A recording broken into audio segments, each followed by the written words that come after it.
Well, hello everyone. This is Dr. Ayleen, and this is another daily dose of Medicine Walk. And we're doing our Q&A.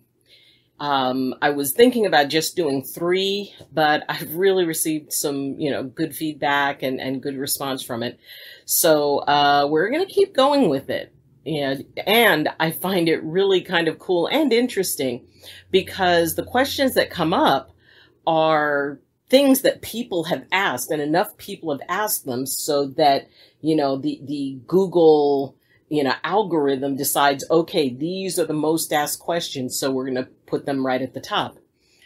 I am sweating like crazy. It's hot when in the mountains it reaches over 100 degrees. And because of a truly spectacular thunderstorm that we had, which was, the lightning was amazing. And within 16 hours, there were 18 reports of fires. And when you live in an area that generally is, very dry through the summer months, we don't get as much rain as, maybe this area once did. So when lightning strikes happen, it has the chance to really, get out of control very fast. And I do want to commend our first responders and our firefighters because, they were out there and it was a very long and difficult weekend for them. And it was especially, because of the fact that there's so much heat and they're down there. Yesterday was, I think, 104, and they were down on the front lines. So if you are a firefighter, thank you. Thank you, thank you, thank you. And if you know one, please tell them I said thank you. Anyway, so a part of the whole craziness was that I lost internet for, a full day. And it's really interesting. It's like, oh my gosh, I am really cut off. But, fortunately, I can still record. I just have to, make sure that I have everything ready so that when the power did come back on, or the internet, I never lost power, but I did lose internet. So I had to have it, make sure that I had it ready to be able to download. But it did give me some extra time to consider the questions since I'd already made copies of that. But how I want to answer them, because some of these, some of the questions are silly, and some of them actually are, they really were kind of thought-provoking. So I wanted to be able to be as concise as I could, but to still give you my full answer. So let's hit it with the next set of questions. Why are empaths so dangerous? Really? The fact that people were typing this in, I find fascinating, that people were actually asking the internet, because once again, these questions, it fills it out based on questions that have been asked. I really don't focus so much on us being dangerous. Could we be? Yes.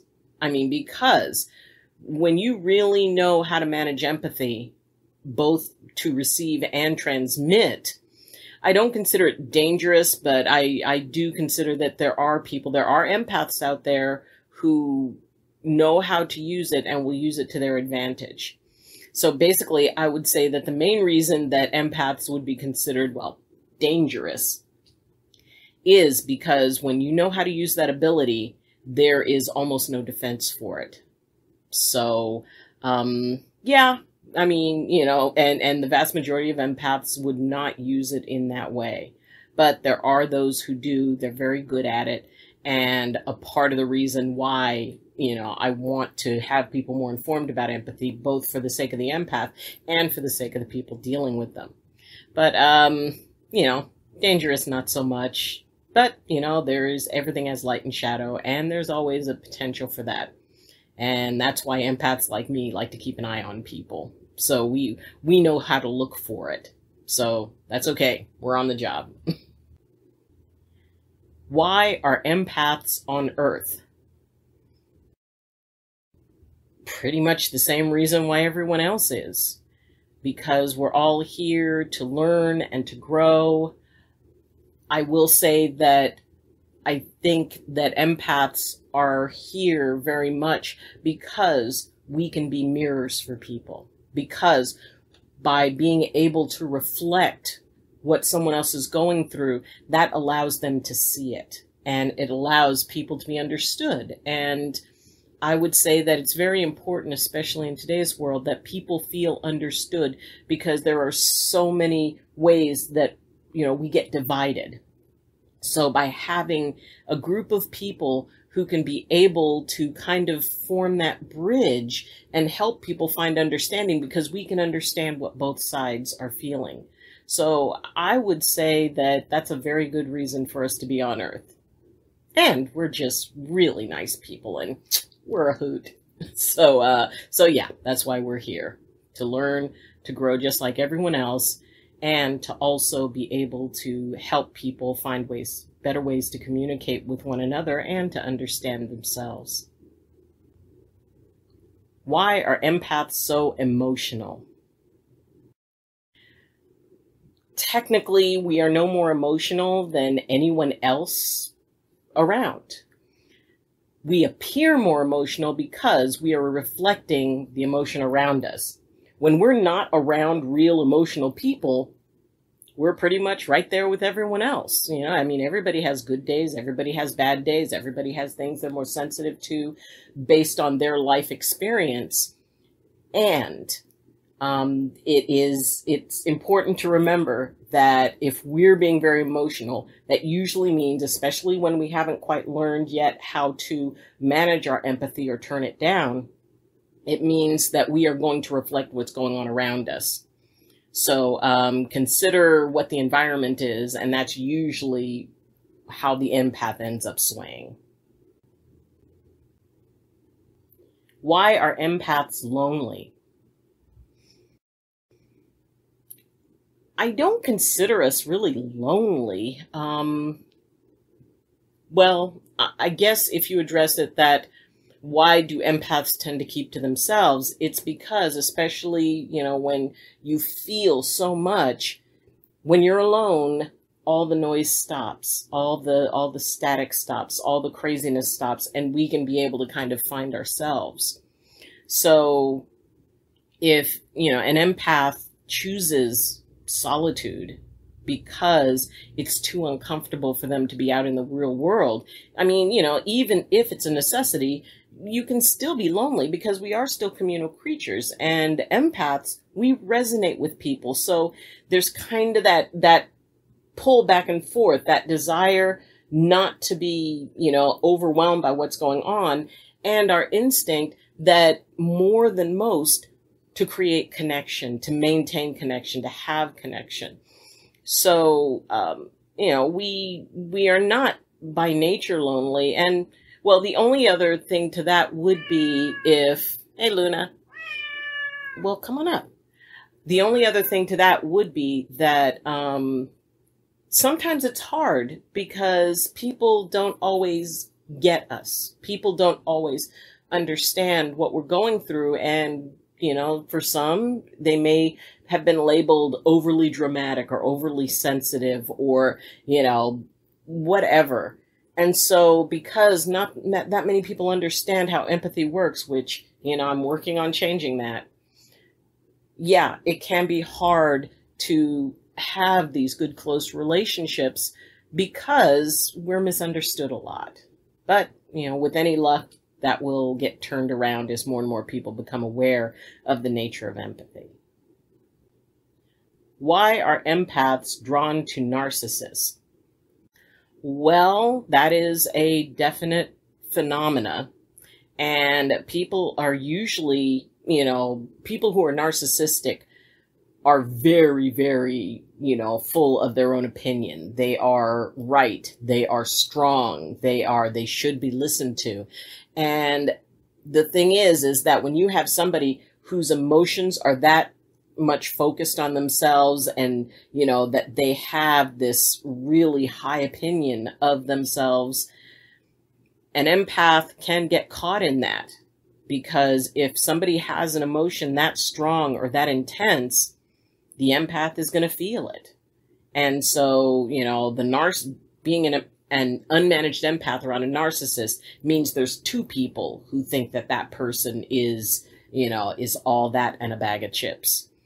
So it is that tendency to be drawn into the mindset of the person who is, that the empath is reflecting. So yeah, when they're not around the narcissist, they recognize that that person is not healthy or even toxic or at the very least self-centered. But when they're with the person, it's hard to divide what that person is feeling from what the empath is feeling, because we feel as if it is our own feeling. So that would explain why it is that empaths are drawn to narcissists, and that there is that part of us that are going, this isn't healthy. Why? Why are we, in relationship with this person in whatever way? It could be a boss. It could be a loved one. It could be a romantic relationship. So that's why it's very important that we learn to draw boundaries and to recognize what it is that we're feeling and whether or not it's ours or if it's just a reflection. Why are empaths so sensitive? We are no more, well, I would say we are no more sensitive, because that has a certain connotation. We're no more sensitive than most people. It's just that we perceive more. We are sensitive to something in particular, which is that person's energy or the energy around us. I prefer to think of it as, rather than heightened sensitivity, we have a heightened perception.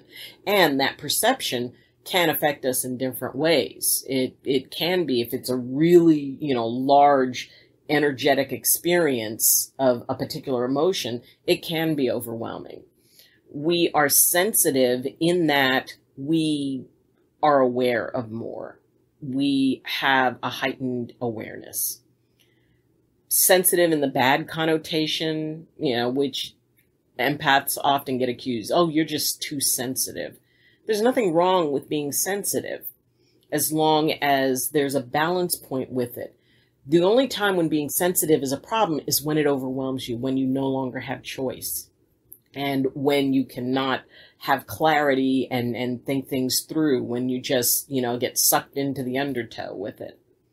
So the idea that we have that capacity to be aware of and to perceive different things, and at the same time, we also, because we can see it and perceive it, it can give us a benefit of being able to kind of see the big picture. So we are very clear, we can be very clear on what the big picture is.